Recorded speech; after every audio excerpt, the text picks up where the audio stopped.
Hello, and welcome to the second episode of With Developer Commentary. This week, I've chose to do Double Switch, which is one of my favorite games. Full motion video game, very similar to that of Night Trap, actually created by the same studio. So what I wanted to start off with is a comparison of the Sega CD and the Sega Saturn versions. I own both of which, so I thought it'd be a good starting point for us to compare and contrast how it appeared visually and audio, in terms of audio, on the two different platforms. So I did my best to align the capture footage of both here. So there's going to be a pretty clear difference that largely has to do with how different the tech specs were between the two devices. Unfortunately, this did not appear on the Sega 32X, though, so the Saturn is probably about as clear as we're going to get. It also appeared on DOS a bit later. So in terms of processing power, what we have here, the Sega CD is pretty limited, right? It came out in 1989, or at least the Genesis did. And the CPU on this device is 12.5 megahertz. It's a Motorola 68K processor, so you're writing all assembly code to get this done. Although I have seen people do this with C programs as well. So you can see the video. Pretty clear difference on the left-hand side. It doesn't quite align correctly. I mean, the audio is spot on, but they changed a bit of the text. It's a bit more stretched on one platform than the other. Also, like they kind of changed the credits a bit too. Now, Mary Lambert, she had a pretty big background directing music videos before this. She had done work with Madonna and several other high-profile artists. So actually, I should make a point to reach out to her and see if she'd like to talk about this game at some point. But you can see right here, I also did a comparison of the, we'll say not intro, but the tutorial, where the main character, played by Corey Haim, was kind of giving us an introduction of what's happening and how this all works out. So you can see the UI as a whole is completely different. It's pretty transparent on the Saturn. In fact, you have the ability to control exactly how transparent it is. And the video itself is much, much larger. It's full screen. Where on the Sega CD, it's like postage stamp as one would expect. That's to do with a number of things, both in terms of the display resolution. I mean, the Sega CD was limited to 320 by 224, and had only 64 colors could be available on screen at once out of a total palette of 512, which was the same of that of the Genesis. The Saturn, obviously completely different, way more powerful. But moreover, the Sega CD only had 6 megabits, not bytes, bits of RAM, which can explain why you have so little on screen at once. And then even in terms of like storage and how we're reading it off the disc, the Sega CD was using 500 megabit CD-ROMs, which is about 62 minutes of audio data and then about 45 minutes of video. So this disc, on Sega CD it's 2 discs, on Saturn it's 2 discs as well. So the data transfer rate is only 150 kilobits a second. It's a single-speed CD-ROM on the Sega CD. So it's actually pretty amazing to see how quickly they were able to switch between the video in real time because you can't even load it into RAM. I think they may have done this similar to how they had planned out working Night Trap several years ago, but I'm not quite sure. I'll explain that in another video. It's very difficult to explain without having some way to draw things. So here you see I'm trying to capture enemies as they're going across the scene. This is, again, very similar to Night Trap. I had an absolute blast with this, playing it over the years. I originally bought it in the late 90s for the Sega CD, and I found it for about $10 on the Sega Saturn years later.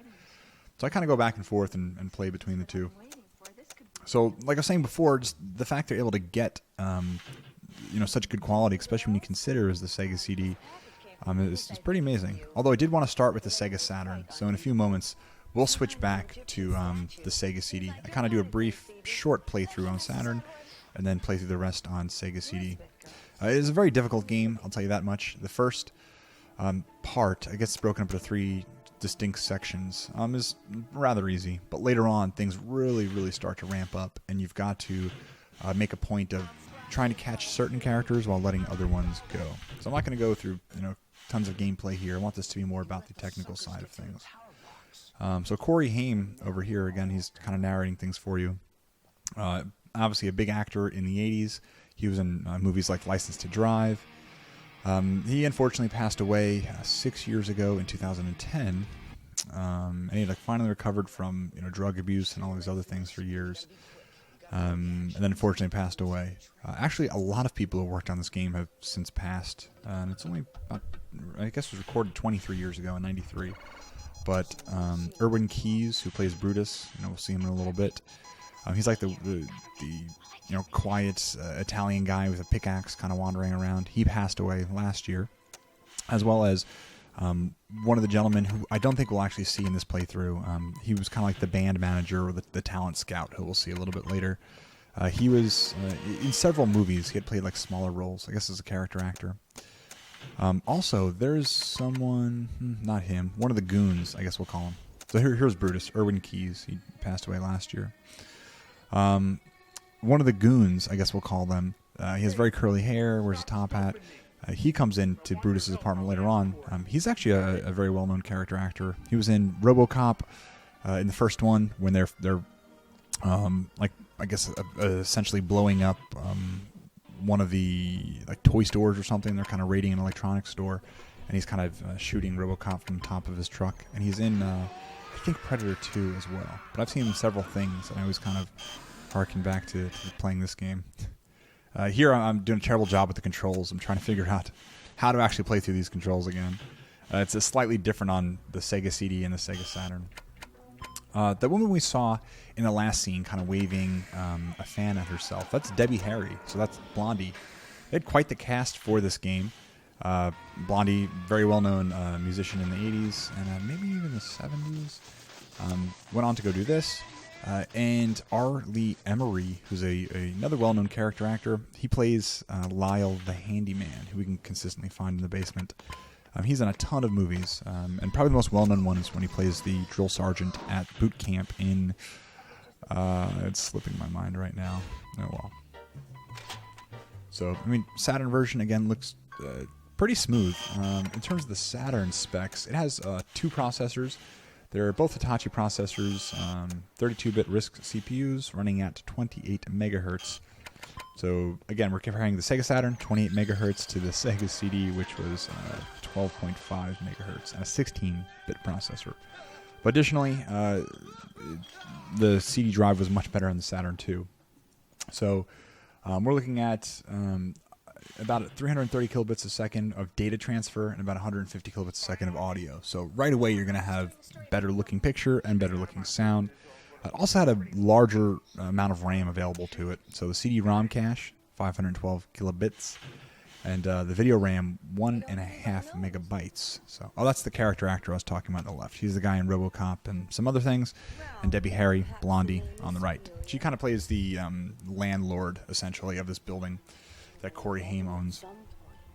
So even the video here, you can snap between scenes much quicker, largely because I think they're able to actually cache some of the video inside of the Sega Saturn's RAM. Additionally, Sega Saturn did have 2 VDPs, or video display processors, so that's how I think they're able to draw so much on screen at once. It's my thought that one of the processors dedicated to actually playing back the video, and the other one's dedicated to playing back the UI. It could also display exponentially more colors than what the Sega CD had. So in terms of color depth, we're looking at 32,000 colors displayed in the foreground, but it had a 24-bit color palette. So it's about 16.7 million colors available altogether, which obviously way, way bigger than they had on the Sega Saturn. So now we're going to switch back to the Sega CD version. Just wanted to take a moment to kind of briefly segue between these two without making it too jarring on you.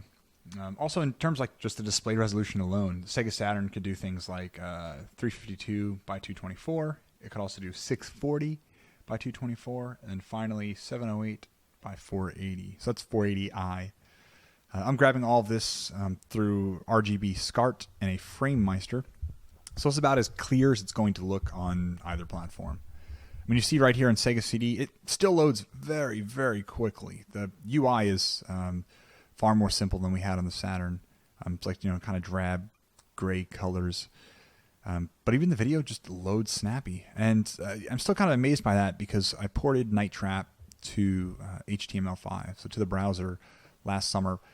And one of the biggest issues I had was getting the video player inside the browser to load and then play this video very, very quickly. So, I struggled with that in 2016, so I'm still trying to figure out how they're doing this here. Although, like I said, it may be the way that they're kind of banding the video on top of one another, which I'll like draw up in a demo someday in the near future. I sat down with someone who worked on Night Trap, and he explained to me in very great detail what the original prototypes for these FMV games were going to be like and how they worked, at least on a VHS system, and it kind of blew my mind when I saw how people were thinking. This also looks notably clearer and more up-to-date than some of the other FMV games that Digital Pictures had produced at the time. And that's largely because some of the original titles like Sewer Shark and Night Trap were actually created for the Hasbro Nemo. It was a VHS playback system, where this is one of the first digital picture games that were actually created in the early 90s, so 93, to release specifically on the Sega CD. So they knew the hardware that they were building for when they were actually recording this. I think some of these characters, these actors, have gone on to do some other things, notably like soap operas and dramas and things of that nature. It's got a pretty cool story behind the game in and of itself. I mean, essentially, you're kind of managing these cameras and trying to capture people. See, I let too many people go at this point. And I'm in the Edward Arms, which is supposed to be like a nice or high-end apartment complex in a really bad neighborhood. So that's why there's these cameras all over the place. But what is odd is some of the people seem to be aware of their cameras, while others, such as these graduate students, have no idea. Also, it always came off as bizarre to me that no one seems to really mind that there are cameras all over the place. Some of them will kind of break the fourth wall, and the characters will say something to you. Others go on as though nothing's happening. That's kind of weird. I'm just kind of skipping around here. What is interesting about a lot of these is these types of games, I guess, is that all these objects or these videos are happening concurrently. So you can jump between video and video and video and get different parts of the story each time, which kind of encourages repeat playthroughs. So see, I'm missing more guys at this point. So I played through this probably 200 times at this point. I know this game in and out. And these kinds of things have always enamored me because it really gave me a sense of like this real living, breathing world in that I can jump between these different scenes and see what's going on. So I could have caught that guy there. He's one of the tenants. Probably not in my best interest. But later on, he'll use that mask and kind of play around with one of the grad students and try to frighten her inside her apartment. So here, like Alex will make note of the camera, try to say something to me. I guess she knows or hopes that I'm watching somehow. But again, I thought it was kind of creepy. So apparently I missed something else now. You only get so many tries or opportunities to miss these guys. This is one of the FMV games from Digital Pictures that did not appear on the Sega 32X. So something I had discovered, I always knew that the 32X lends essentially more drawing or processing power, along with a larger color palette to Sega CD titles. But from the Assembler Games forums, the 32X games use the Sega CD CPU like all other CD-based games. So the 32X was really largely there for colors. So the Sega 32X and CD are independent units, and both units, or neither, can be utilized by any game on the system. So the Sega CD had different support modes or operation modes. So for example, there's one where you could boot from the cartridge rather than the CD, and the Sega CD hardware was still available. So there was a game that came out that released using this. It was called Flux. And again, I got this from the Assembler forums. And it was a Genesis cartridge that used the Sega CD hardware to get more processing power. It would also be possible to create a 32X cart that used the Sega CD hardware as well as the 32X, but none of these games were commercially released. I do have a link in this post to the Sprites Mind forums where they explain how a lot of this works. Although, be warned, if you don't understand 68K assembly programming, it will be difficult to comprehend a lot of what's going on here.